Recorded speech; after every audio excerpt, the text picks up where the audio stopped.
seja o nome do Senhor Jesus, amém?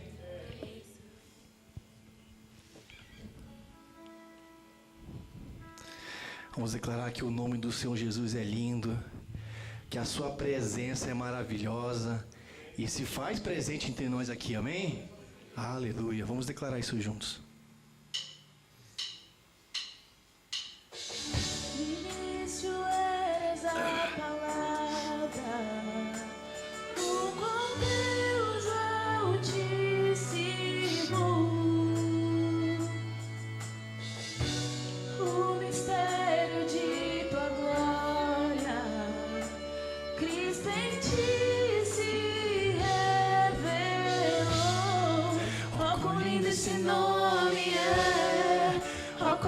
Esse nome é o nome de Jesus, meu Rei.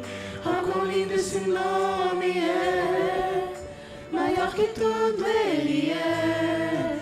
Oh, quão lindo esse nome é, o nome de Jesus.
Louvamos, adoramos o teu santo nome, Senhor Jesus.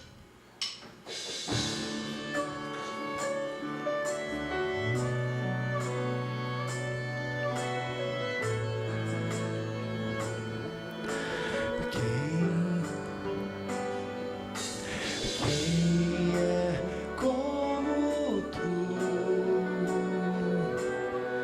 Jesus? Não há ninguém além de ti, que é manso e humilde assim. Não há ninguém igual a ti.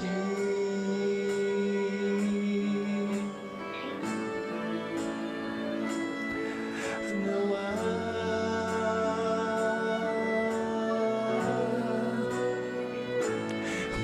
Maravilhoso, admirável, tão sublime, glorioso, tua presença é mais desejável do que o ouro, melhor que a vida é o teu amor. Quem é como tu, Jesus? Não há ninguém além de ti, que é manso e humilde assim. Não há ninguém igual a ti.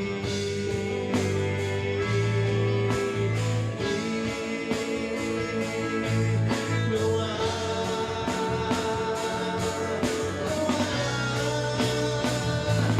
Maravilhoso,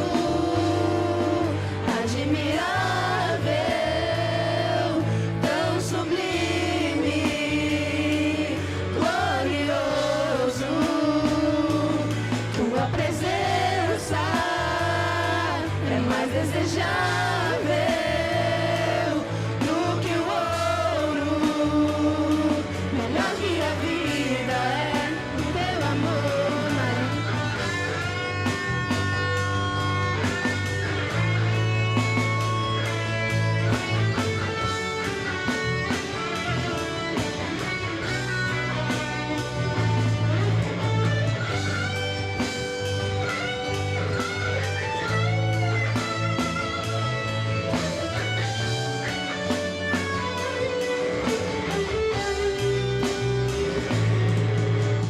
Ah, como eu espero o dia em que verei a face do meu amado. Ah, como eu espero o dia em que a alegria enfim será completa. Ah, como eu espero o dia em que verei a face do meu amado. Ah, como eu espero o dia em que a alegria enfim será completa. Maravilhoso, admirável, tão sublime, glorioso, tua presença é mais desejável do que o ouro, melhor que a vida é o teu amor. Maravilhoso, admirável, tão sublime, glorioso, tua presença é mais desejável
estarmos aqui juntos, cultuando, adorando, exaltando o Teu santo nome, Deus. Obrigado, Pai.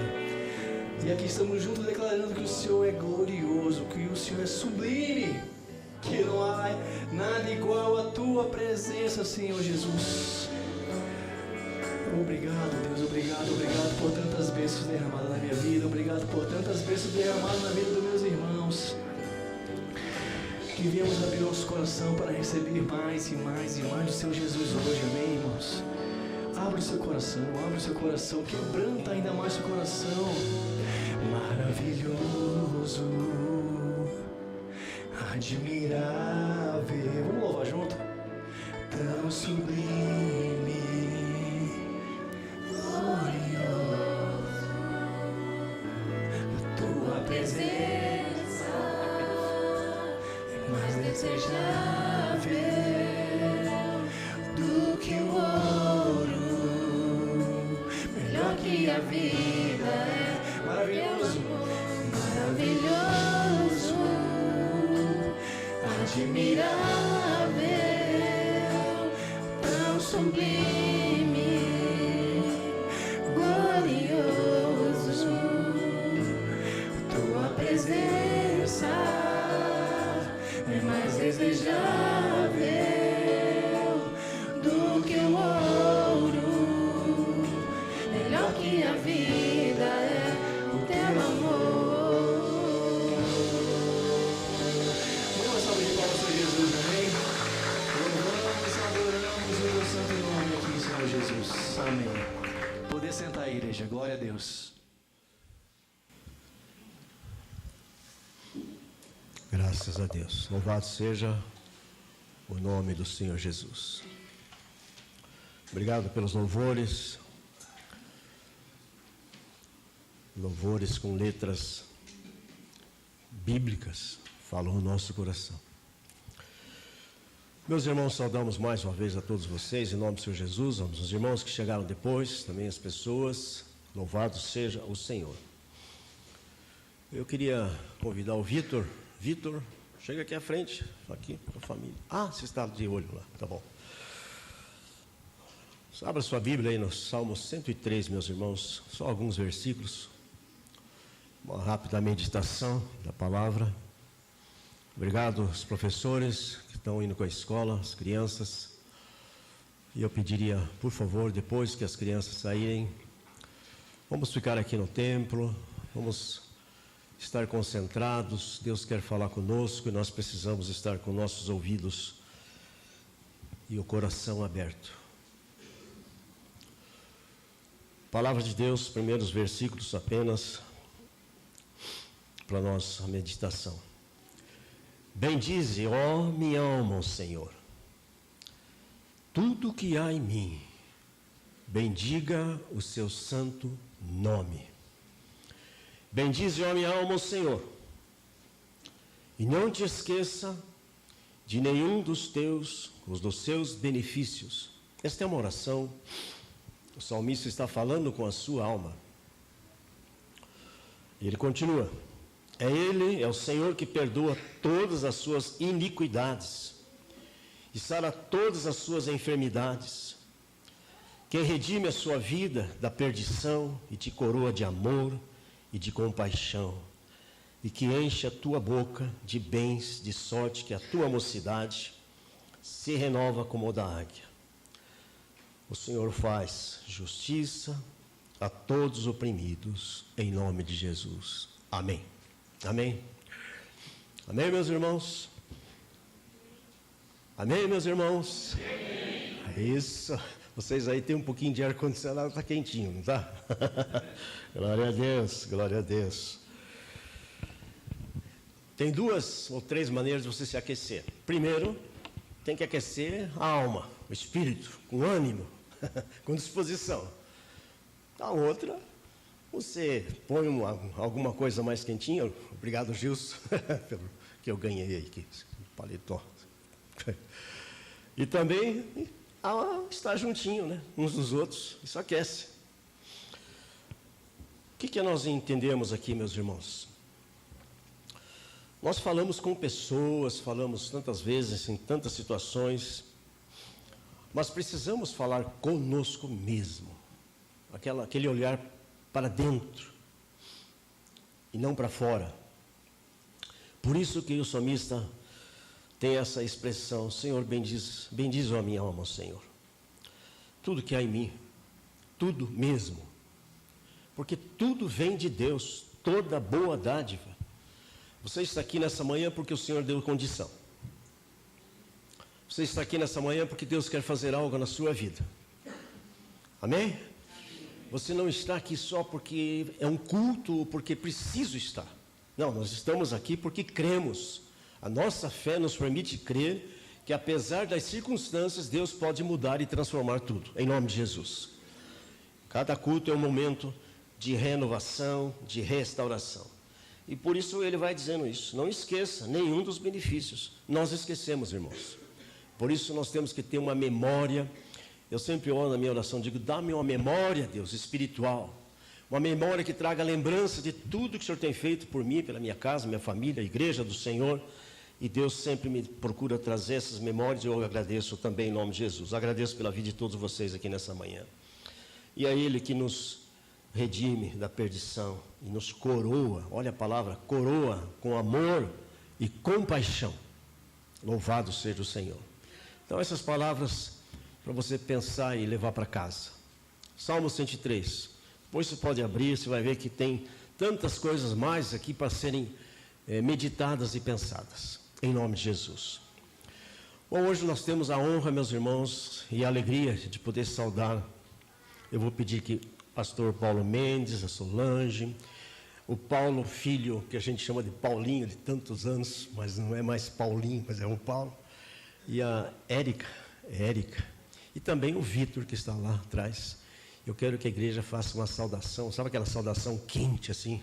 Fiquem em pé, queridos, aquela saudação assim do coração, como quem realmente ama esses irmãos, esses queridos que são preciosos estarem aqui conosco. Fiquem em pé, queridos, e olha para eles. E eu quero que vocês aplaudam o Senhor Jesus na vida deles.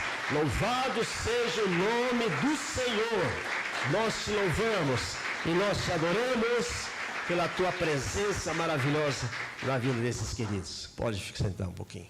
Depois o pastor Paulo vai estar ministrando. Se eu tivesse que fazer aqui uma leitura de tudo que esse homem é e já fez, meus irmãos, nós tomaríamos o tempo do culto todo, porque é uma referência para a minha vida. Eu tenho falado muitas vezes, já falei isso aqui, né? Espero também chegar assim, nesse ponto. Que bom. Pastora Sandra, venha ministrar o Senhor, e depois em seguida nós ouviremos a palavra. E toda a reverência que nós apresentarmos a Deus, Ele recebe e também somos abençoados.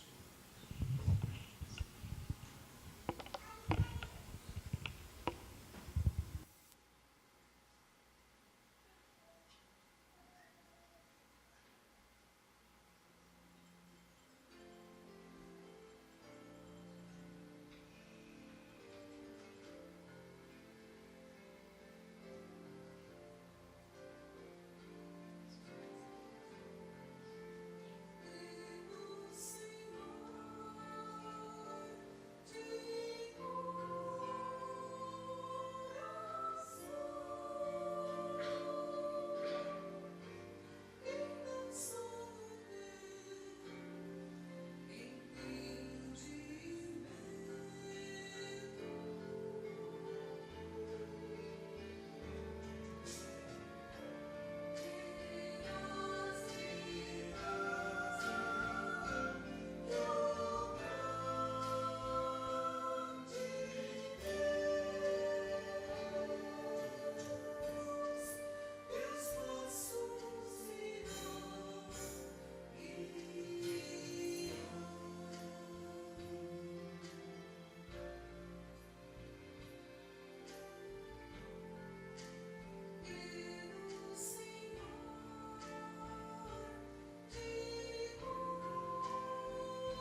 Pastor Paulo, por favor, pode chegar. Você crê em milagres? Esta manhã é uma manhã de milagres. Deus vai agir na sua vida, nossas vidas, e eu creio que grandes coisas Deus tem para nós. Então creia, é a fé, a nossa fé no Senhor Jesus que faz toda essa diferença. Em nome do Senhor. Pastor Paulo, mais uma vez, que alegria poder recebê-lo. Muito obrigado, pastor Pedroso. Obrigado, irmãos, pelo privilégio de estar aqui. Penso que dos últimos 2 anos, esta é a 3ª vez que estou aqui, né?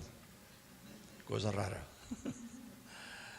Tenho também uma salvação de Valência, Espanha, mas também tenho a salvação de Peru, Arequipa, Lima. Ali estivemos no mês de fevereiro. E a última que visitamos foi Paraguai, uma surpresa muito grande. Depois de alguns anos que estive lá, visitando como secretário de missões, era o começo do trabalho no Paraguai. Hoje, templos enormes, igrejas cheias, trabalho extraordinário, surpresa muito grande. 32 igrejas, uma excelente organização, um local extraordinário para acampamentos, muito lindo. Portanto, recebo também essa salvação do Paraguai. Hoje é um domingo assim, alegre e triste, porque estamos de saída, de regresso à Espanha amanhã, e portanto tem um caráter mais de despedida, né?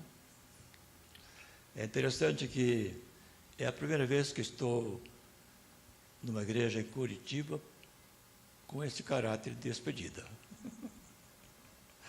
Em geral, estou por São Paulo. Mas agradeço muito a Deus pelo tempo que passamos aqui no Brasil, Peru e Paraguai, e também por esta igreja que tem acompanhado nosso ministério. Eu sei que os irmãos têm orado por nós e somos agradecidos por este domingo. Mas também tem um outro motivo de muita alegria para mim, para Solange, especialmente também, porque temos aqui hoje familiares. Filho, Paulo, sua esposa Érica,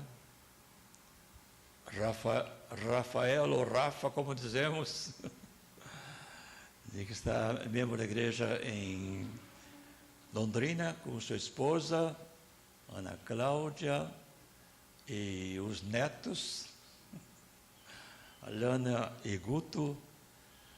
Eu tinha 4 filhos e 6 netos, mas depois, com o meu segundo casamento com Solange, tenho agora 6 filhos e 8 netos. Portanto, é um prazer muito grande estar aqui com os irmãos e com nossos queridos familiares. A palavra de hoje, que vamos agora mirar, dá para enxergar, é uma figura bastante interessante, porque aparentemente o que é isto? Riscos, né? Linhas que partem de um lado e vão para outro lado, que podíamos chamar de conexões. Sim, na verdade, são linhas que estão conectadas. E a pergunta é, o que significa... Pode deixar com a lâmpada assim, que é melhor para ver ali. O que significa estas linhas? Essas linhas foram publicadas, estão disponíveis na internet. Pode ser o segundo diapositivo, por favor? Conexões na Bíblia. Interessante. Esse livro pode ser chamado o livro de muitas conexões. É a palavra de Deus, é a revelação de Deus, mas também um livro que nos apresenta muitas, e vamos logo saber quantas, muitas conexões. Por isso é um livro extraordinário. E a terceira, por favor, ali temos informação. A Bíblia tem, segundo especialistas, 63.779 conexões. Agradeço a Deus pelos pesquisadores, né, que tiveram cuidado de verificar toda esta presença significativa de conexões da Bíblia. Nunca pensei nisto antes, mas agora tenho essa informação. 63.779 conexões. Então faça o seguinte, imagine o seguinte. Imagine um pregador que durante toda a sua vida, não só o seu ministério, pregasse sobre uma conexão da Bíblia em cada dia da sua existência. Esse pregador teria que viver 174 anos e aproximadamente 7 ou 8 meses. Portanto, a vida de Abraão, Antigo Testamento, que viveu 175 anos. Para ver a riqueza desse conteúdo, separamos para pensar em cada uma destas 63.779 conexões. Vamos falar sobre isto, mas só sobre 4. Nada mais, tá bem? Senão iríamos alongar e a vida não teria tempo para isto. Agora o seguinte, por favor. Este, portanto, é o tema desta manhã, irmãos, que eu gostaria de falar sobre esse assunto, conexões, mas pensando em conexões na Bíblia. Aqui está mais uma vez o número, ressaltando esse expressivo número de 63.779. Agora sim, o seguinte, aqui temos o tema desta manhã, o título desta manhã: exemplos bíblicos da conexão entre Deus e nós, seres humanos. Portanto, vamos agora olhar essa linha vertical, podia ser também na horizontal, porque essa linha tanto abrange a linha vertical, céu e terra, como também entre nós, aqui, dessa terra, deste mundo. Conexões, portanto, exemplos bíblicos da conexão entre Deus e o ser humano. Talvez esta seja a mais importante conexão que temos na Bíblia. Porque a Bíblia é, em resumo, o livro da revelação de Deus. Mais do que ser um livro histórico, importante por sua leitura, seu conteúdo, a Bíblia revela Deus. E revela Deus como um Deus que tem, por natureza, esse princípio de conectar-se. É um Deus que busca conexão. É um Deus que tem essa iniciativa de aproximar-se de nós, seres humanos, os seres que estão mais próximos dele, portanto. Esse Deus que se revela através do amor, se conecta através do amor, revelando esse amor singular, único em toda a história. E, aliás, o único Deus que se fala, Deus, que revela este amor. Portanto, quando pensamos em conexão vertical, Deus e nós, seres humanos, temos um campo vasto de reflexão, de meditação, de agradecimento por esse grande Deus, sublime Deus, que ao mesmo tempo se aproxima da gente, nós seres humanos, para ter esta conexão conosco. Podíamos dizer um aleluia? Aleluia. Sim, é motivo de louvarmos a Deus por esta iniciativa dele, aproximar-se de nós, seres humanos, que nada merecemos. Por isso, irmãos, nesta manhã vamos pensar nesses exemplos e vamos buscar, portanto, já o primeiro exemplo.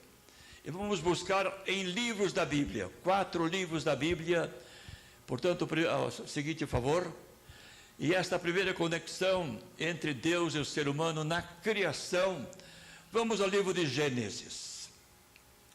E no livro de Gênesis vamos encontrar uma informação pequena, na verdade. Não temos muita coisa sobre este lugar que aparece no livro de Gênesis, naqueles 3 primeiros capítulos do livro de Gênesis, e que, portanto, está dentro do contexto da criação, onde encontramos o exemplo desta conexão de Deus conosco, seres humanos. Eu estou falando do Jardim do Éden. O Jardim do Éden é um assunto pequeno no livro de Gênesis, em comparação com a história de Abraão, de Isaac, de Jacó, de José, a partir do capítulo 12. Mas na criação temos essa pequena informação de que Deus criou um jardim. E eu pergunto, por que Deus criou um jardim depois de ter criado os céus e a terra, todo o universo, que pouco conhecemos dele? A Bíblia faz referência a esse detalhe. Deus criou um jardim. E a pergunta é, por quê? Por que essa informação singular, peculiar? Deus criou um jardim. E nesse jardim Deus colocou o homem e sua mulher. A pergunta é, por que esse jardim? E aí temos algumas surpresas. Era um lugar específico onde Deus iria estar com o ser humano. Nesse jardim, Deus passeava, diz o texto bíblico. Eu busquei esta palavra no Antigo Testamento, no texto hebreu, e encontrei que a ideia é Deus passeava devagar, sem pressa. Deus estava ali. E Deus estava ali por quê? Porque Deus queria ter essa proximidade com a sua própria criação, que é o ser humano. Deus buscava encontrar o ser humano naquele jardim. Era o jardim do encontro entre Deus e o ser humano. Era o jardim onde Deus podia conversar com o ser humano, bem próximo. E era o lugar onde o ser humano podia dialogar com Deus. Vamos imaginar esse jardim. E eu, quando penso nisto, eu quero fazer aqui uma ponte e dizer, esse jardim pode ser algo, lá no passado, parecido com este lugar aqui, onde estamos nesta manhã. Vamos chamar de igreja, de templo, de comunidade, lugar de culto, mas também aqui é uma espécie de jardim. Qualquer culto que realizamos nesse lugar, está presente Deus. A palavra diz, onde estiverem 2 ou 3 reunidos no meu nome, ali estarei. Portanto, quando entramos pela porta, sabemos, há uma promessa da Bíblia de que, onde estiver 2 ou 3, ali estarei. Deus está aqui. Deus está aqui. Deus está aqui por quê? Primeiro, porque Deus busca aproximar-se de nós. Ele procura o ser humano. E este lugar é muito próprio para escutarmos a sua palavra, portanto, escutarmos a voz de Deus, aquilo que Deus quer nos dizer, e ao mesmo tempo poder falar com Ele, adorá-lo como cantamos agora. E algumas canções aqui foram muito interessantes, e uma das canções vai estar bem relacionada com a pregação desta manhã. Portanto, esse é um jardim, é um lugar. A igreja, local de cultos, pode ser comparado a esse jardim do livro de Gênesis. E nesse jardim aprendemos pelo menos 3 coisas. Primeiro, a importância da proximidade. O Deus da Bíblia é um Deus que se aproxima do ser humano. Diferente de qualquer outro Deus da mitologia. Qualquer outro Deus, não há um outro igual na história que busca proximidade, que busca encontrar-se com a gente, nós seres humanos. É o Deus que vem ao nosso encontro.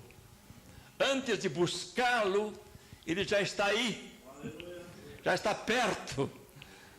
Ele está buscando esta proximidade.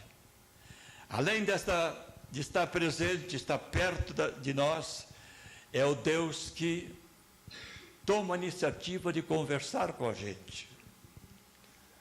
É o Deus que fala. É o Deus que tem alguma coisa para dizer. Sempre tem alguma coisa nova para dizer. Não são repetições do passado.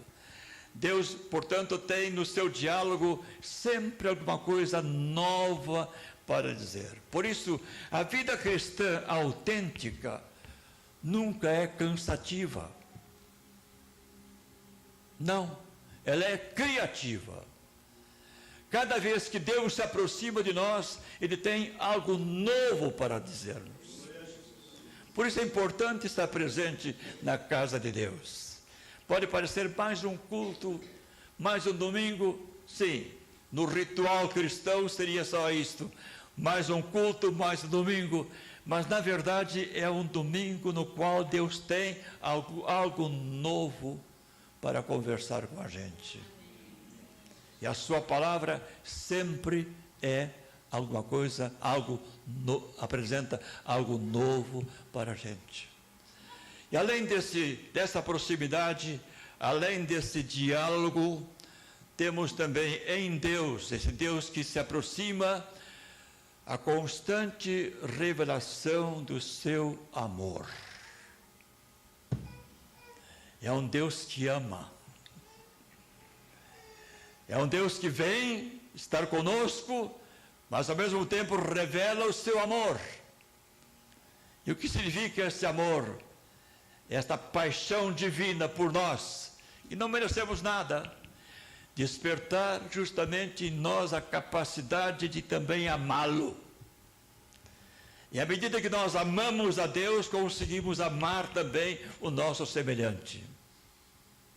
Não sei se aqui eu fiz alguma referência em culto anterior a um escritor, diríamos contemporâneo, embora que não está conosco, mas viveu no século passado e a sua palavra ainda é bastante contemporânea.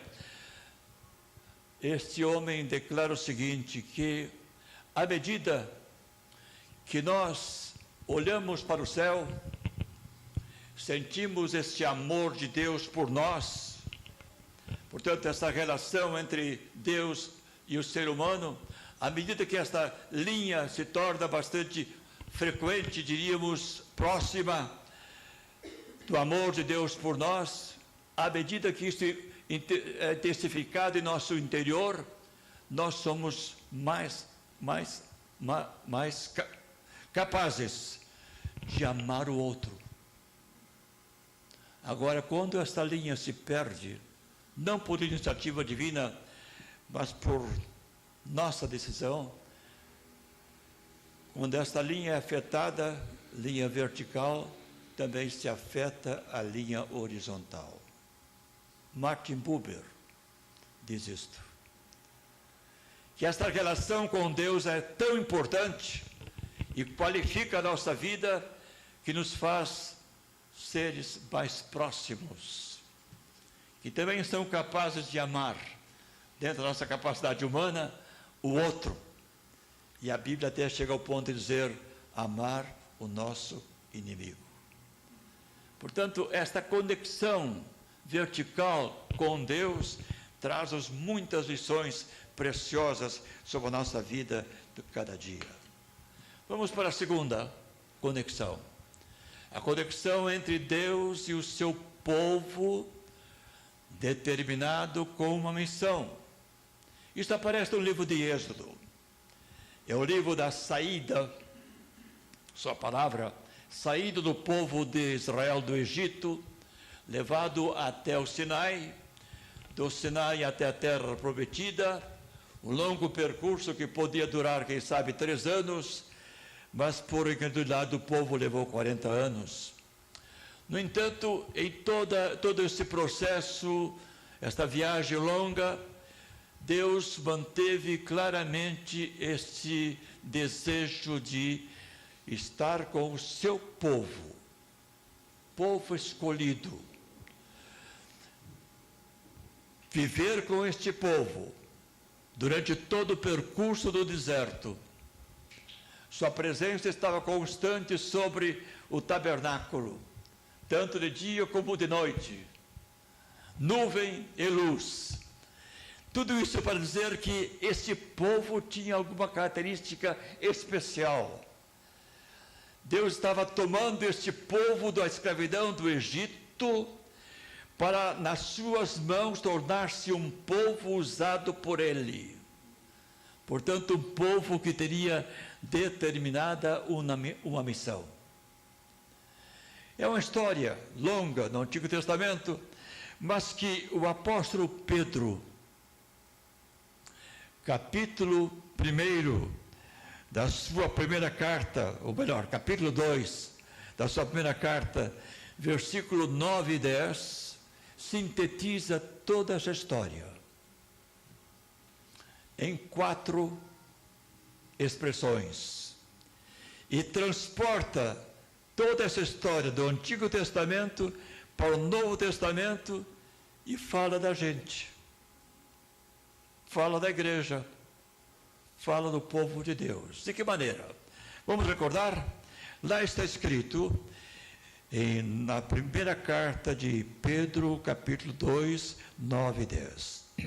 O seguinte: vós, porém, sois raça eleita, sacerdócio real, nação santa, povo de propriedade exclusiva de Deus, a fim de proclamar as virtudes daquele que vos chamou das trevas para a sua maravilhosa luz.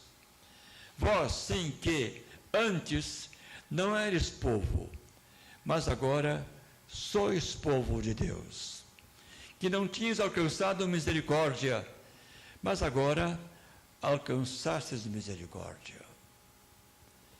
Pedro está fazendo aqui uma relação muito significativa entre o povo vocacionado do Antigo Testamento e nós, cristãos do Novo Testamento. E o apóstolo Pedro vai ao Antigo Testamento e busca em 4 lugares do Antigo Testamento 4 expressões que marcavam a história do povo de Deus no Antigo Testamento, dizendo: aquele povo era uma raça eleita. É um título especial dado a este povo. Segundo, aquele povo era um sacerdócio real. Outro título, diferente do primeiro. Terceiro, aquele povo era uma nação santa. Terceiro título, diferente dos outros. Por último, aquele povo era povo propriedade exclusiva de Deus, segundo a sua soberania. Agora Pedro traz isto, todos esses 4 títulos, traz para o Novo Testamento. Ele diz o seguinte: nós, agora eu vou usar o pronome do plural, nós. Pedro podia dizer assim: nós somos hoje na nação eleita, nós somos hoje o sacerdócio real, nós somos hoje a nação santa, nós somos hoje a propriedade exclusiva de Deus. Verdade, temos que dizer glória a Deus, porque nada merecemos para termos esses 4 títulos hoje aplicados a nós, igreja, especialmente esse último, povo de propriedade exclusiva de Deus. Aqui está, portanto, uma síntese do que é a igreja. E Pedro coloca essas 4 palavras para dizer: isto é a igreja. Agora, não para só com esta declaração. Pedro toma esses 4 títulos e diz agora, por quê? Por que Deus nos identifica como nação eleita? Porque Deus nos identifica como sacerdócio real. Porque Deus nos identifica como nação santa. E como Deus declara que nós somos um povo exclusivo, particular, pessoal dele. Por quê? Porque temos uma missão. Porque temos uma tarefa. Porque temos algo para fazer neste mundo. Temos um tipo de vocação, todos nós. E que se resume no seguinte, disse Pedro claramente, para proclamardes as virtudes daquele que vos chamou das trevas para a sua maravilhosa luz. O que aprendemos inicialmente com esta afirmação de Pedro é que privilégio significa sempre responsabilidade. Somos um povo privilegiado, povo exclusivo de Deus. Isso significa responsabilidade. 2 palavras que não podemos separar, nunca. Todo privilégio resulta em responsabilidade. E se nós somos o povo exclusivo de Deus hoje, por sua misericórdia, antes não éramos, disse Pedro, estávamos nas trevas, agora estamos à luz. Portanto, há um antes, há um depois. E toda essa experiência que tivemos com Deus até agora significa temos privilégio e temos responsabilidade. E aqui esse pensamento me faz recordar a leitura de um teólogo alemão que foi muito direto quando falou da igreja, objetivo, claro, e disse assim, em resumo, a igreja de Cristo ou é missionária ou não é igreja. Tipicamente alemão, né? Bem claro, bem objetivo, é isto. Que temos que reconhecer. Temos que admitir. Isso é verdade. A igreja de Cristo ou é missionária ou não é igreja.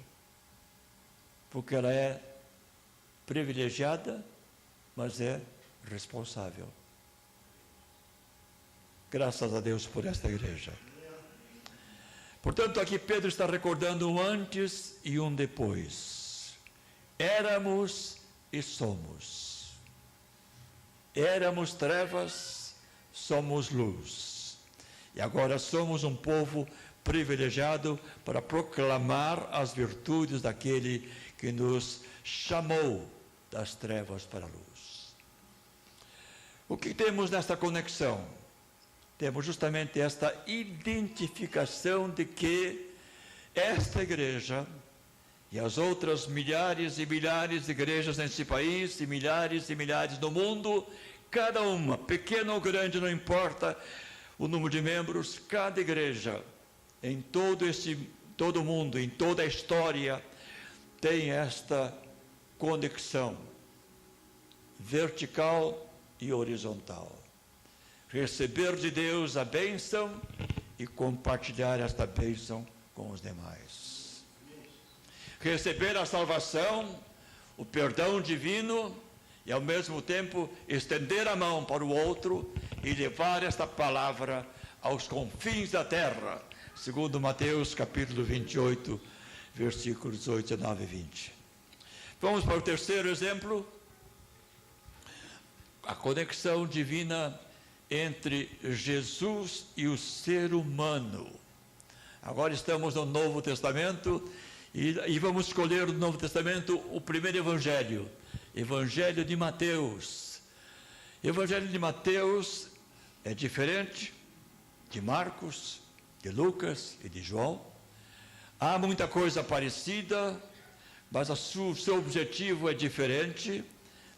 desde o capítulo 1 ao capítulo 28, Deus tem alguma coisa para dizer neste Evangelho de Mateus, eu encontrei uma referência singular. Só aparece em Mateus, não aparece em Marcos, não aparece em Lucas, não aparece em João. Qual é esta informação que temos singular no Evangelho de Mateus, que está relacionada com esta conexão vertical entre Deus e nós?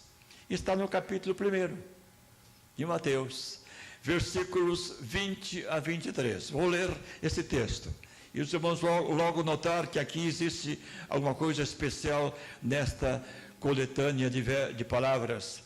Enquanto ponderava nessas coisas, eis que lhe apareceu em sonho um anjo do Senhor, dizendo: José, filho de Davi, não temas receber Maria, tua mulher, porque o que nela foi gerado é do Espírito Santo. Ela dará à luz um filho e lhe porás o nome de Jesus. Esta informação é única no Novo Testamento. Dará à luz um filho e lhe porás o nome de Jesus. E explica. A explicação é muito importante e singular. Só em Mateus tem essa explicação. Porque ele salvará o seu povo dos pecados deles. Por que o anjo está explicando isso para José? Porque disse: o nome dele será Jesus. Jesus é um nome aramaico, parecido com o nome hebraico Josué. Tem o mesmo significado. O que significa Jesus? Literalmente, Deus é quem salva. Deus é o Salvador. Esse é o nome original da palavra Jesus. Deus é quem salva. Deus é o Salvador. E esse nome singular de Jesus significa conexão divina com o humano. Jesus, cantamos aqui, né? Foi uma das canções esta manhã, cantamos sobre esse nome sublime, e realmente é sublime. Esse nome tem significado, tem importância. Jesus significa que Deus é o nosso Salvador. Que Deus é o único que salva. Não há outro caminho. Ele é o caminho, a verdade e a vida. Portanto, esta é uma informação singular que só aparece em Mateus. Mas tem uma segunda palavra, porque o anjo continua falando com José. Ora, tudo isso aconteceu para que se cumprisse o que fora dito pelo Senhor por intermédio do profeta. Eis que a virgem conceberá, dará à luz um filho, e ele será chamado pelo nome de Emanuel. Vem a segunda informação interessante. O que significa Emanuel? Deus conosco. Portanto, se Jesus significa o Deus que salva, Emanuel, o Deus conosco. Precisamos de alguma coisa a mais? É suficiente? É suficiente o Deus que salva e o Deus que está conosco? Portanto, em duas palavras, em dois nomes, temos esse resumo perfeito da conexão de Deus conosco. É o Deus que nos salva, é o Deus que está conosco. Eu estava agora imaginando aquela história que aparece também, agora não no Evangelho de Mateus, também no Evangelho de Mateus, é verdade. Mateus, aparece em Mateus, aparece em Marcos e aparece também em João. Uma história singular do tempo de Jesus, com os seus discípulos, e que, se alguém quiser acompanhar na Bíblia, está em Mateus capítulo 14. Aquele momento em que Jesus, depois de um longo dia de trabalho, sempre pregando, curando, ensinando, Jesus permitiu que os discípulos iniciassem a travessia pelo mar da Galileia em direção de Cafarnaum, porque estavam lá no outro lado do mar da Galileia. E eles começaram um barco a atravessar o mar da Galileia. É um mar pequeno, mas que de vez em quando surpreende, com tempestades violentas. E justamente naquela noite aconteceu uma tempestade. E lá estavam os discípulos no meio do mar, e não sabiam o que iria acontecer, porque o mar estava violento, e o barco era pequeno, e eles já estavam temendo a morte, e de repente percebem que alguém caminhando sobre as ondas. Não entenderam quem seria, não podiam nem sequer imaginaram que poderia ser Jesus, mas Jesus finalmente se apresenta e diz quem é.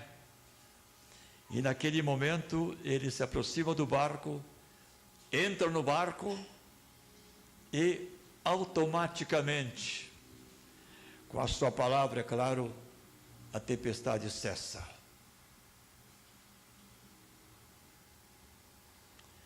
Eu faço uma ponte com toda essa história para dizer o que temos aqui de interessante. Olhando para Jesus e escutando o pedido dos discípulos: Senhor, salva-nos. Eles estavam pedindo que Jesus entrasse no barco e desse tranquilidade para eles. Eu faço aqui esta ponte, que ali estava um exemplo típico que nos ajuda a entender o que significa a palavra Jesus é o Deus que salva, Jesus é o Deus conosco. No meio do mar agitado, temeroso, ameaçador, ali aparece Jesus como salvação para aquele grupo de discípulos. E quando entra no barco, agora junto com eles, o mar cessa.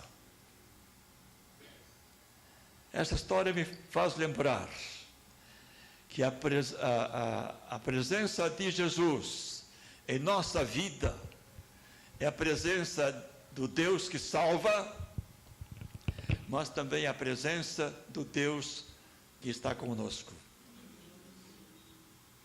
O nosso barquinho às vezes treme, às vezes balança demais, às vezes o mar está agitado, e às vezes passa por nós o sentimento de temor, e pior é quando o sentimento de solidão, de abandono.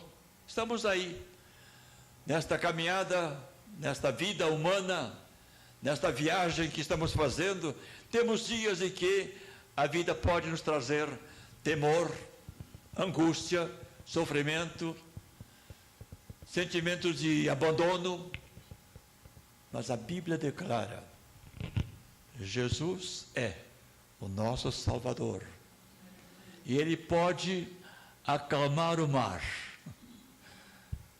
que naquele momento era grande ameaça para eles, e pode entrar no nosso pequeno barco, e ali estar presente conosco, e tudo se torna mais tranquilo e calmo.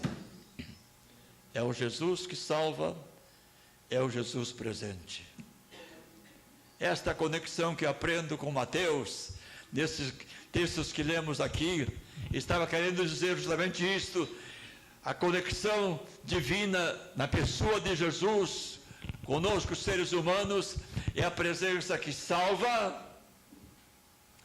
e aquele que está presente, junto, próximo de nós, cada dia de nossa vida. Não há um dia que ele esteja ausente, Poderíamos pensar que agora, hoje, estamos sozinhos, ninguém nos escuta, e nem Deus escuta a nossa oração. Podemos pensar, passar por nossa cabeça todos esses pensamentos e sentimentos também, mas não é verdade. Não é verdade. Deus está sempre conosco. Deus não se ausenta. Nós podemos ausentar-nos de Deus, mas Deus não. Está presente. Amém? Amém? Nesta manhã também. Vamos para a última conexão que escolhemos para esta manhã, e esta aparece no livro de Apocalipse. Apocalipse, diz lá em cima, né? Livro de Apocalipse. Quando pensamos no livro de Apocalipse, eu tenho escutado muitas vezes os alunos que dizem: pastor, este é o livro mais difícil da Bíblia. Sim, é verdade, tem coisa que não conseguimos entender, é verdade. Mas não só coisas difíceis, esse livro temos uma revelação muito singular, especial, que só aparece no livro de Apocalipse. É o livro que antecipa a visão de uma multidão incontável de pessoas de todas as tribos, povos e nações. É o único livro da Bíblia que mostra este quadro, que antecipa este quadro de uma multidão incontável de todos os povos, línguas e nações, vestidas todas de branco, exaltando a Deus e declarando que Ele é o nosso Salvador. Portanto, por que esta visão aparece no livro do Apocalipse? Para dizer, se você não entende, eu também não entendo, tudo o que está no livro do Apocalipse, uma coisa podemos entender: é o livro que nos abre o céu. E diz para onde vamos, com quem vamos e por que vamos para o céu. A vida cristã seria bonito se terminasse aqui, porque já é muito linda, mas não termina aqui. Ela tem a perspectiva da eternidade.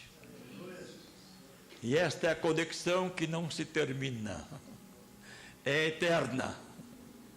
O livro do Apocalipse revela exatamente que a vida cristã é uma caminhada, e as 7 igrejas, capítulos 2 e 3, exemplificam isto.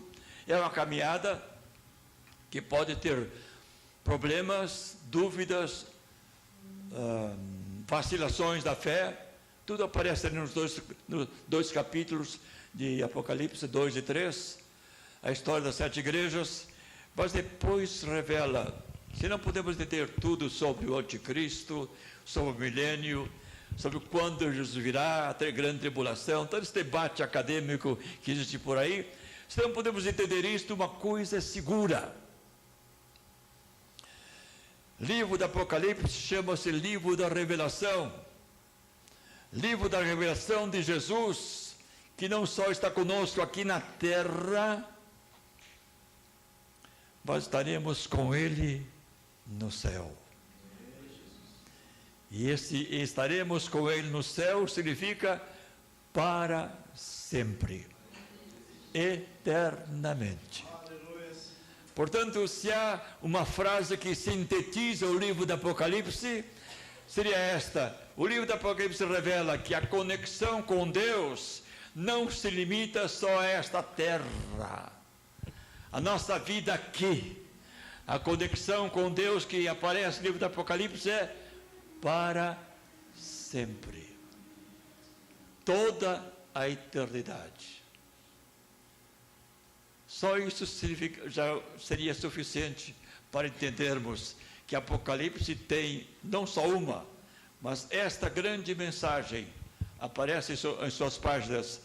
Ali está a revelação de uma antecipa a visão desta multidão incontável, para dizer, ali no meio eu devo estar.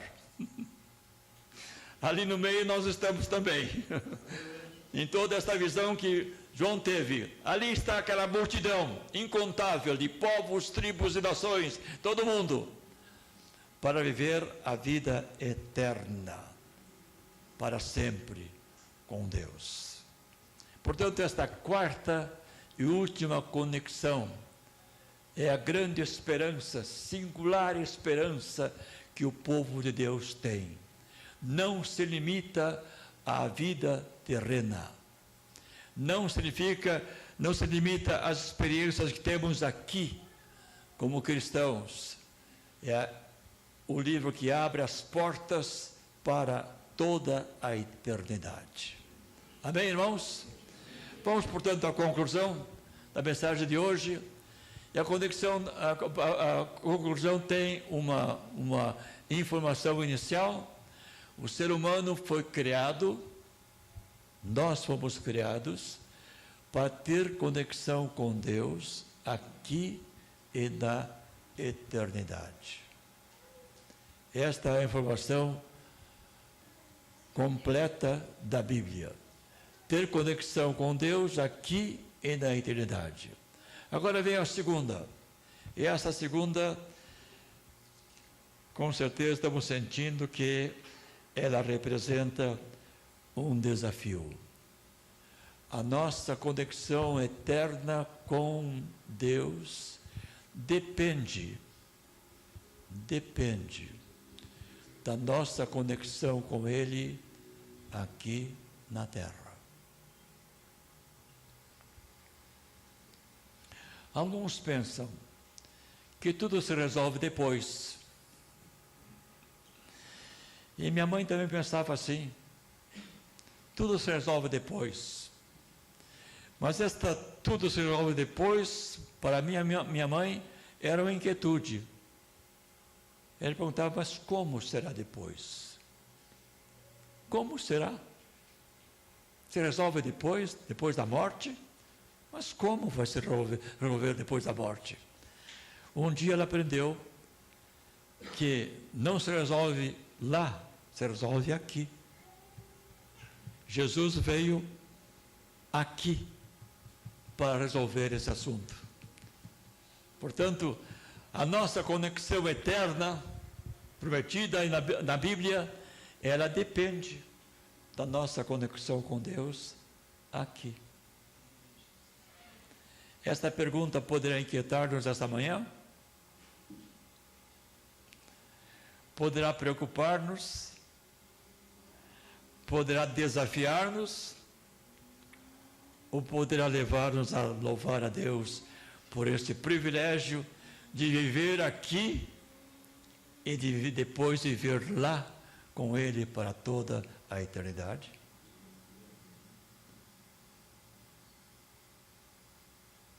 Pergunto mais uma vez, essa afirmação nos preocupa?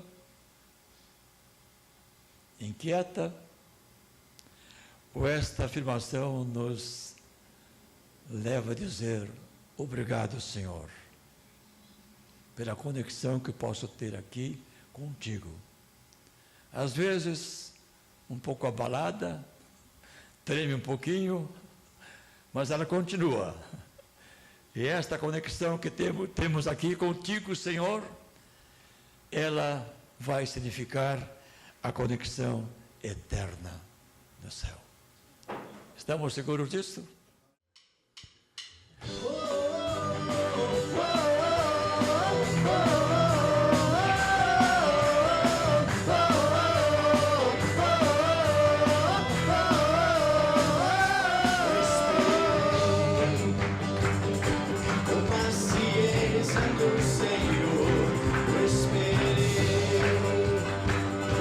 Com paciência no Senhor, e Ele ouviu a minha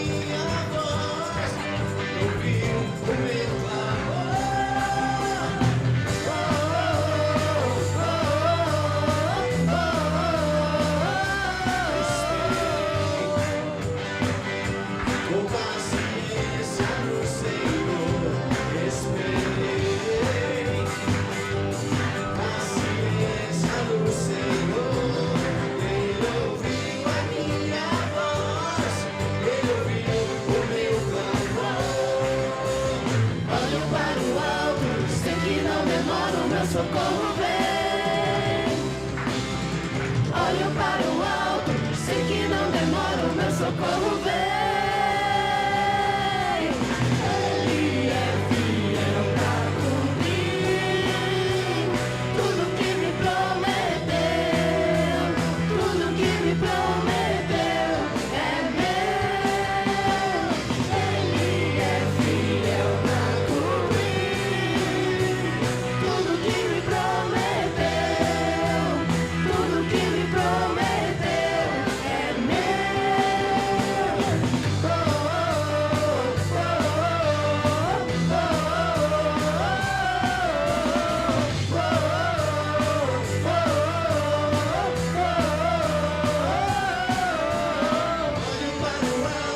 sei que não demora, o meu socorro vem. Olho para o alto, sei que não demora, o meu socorro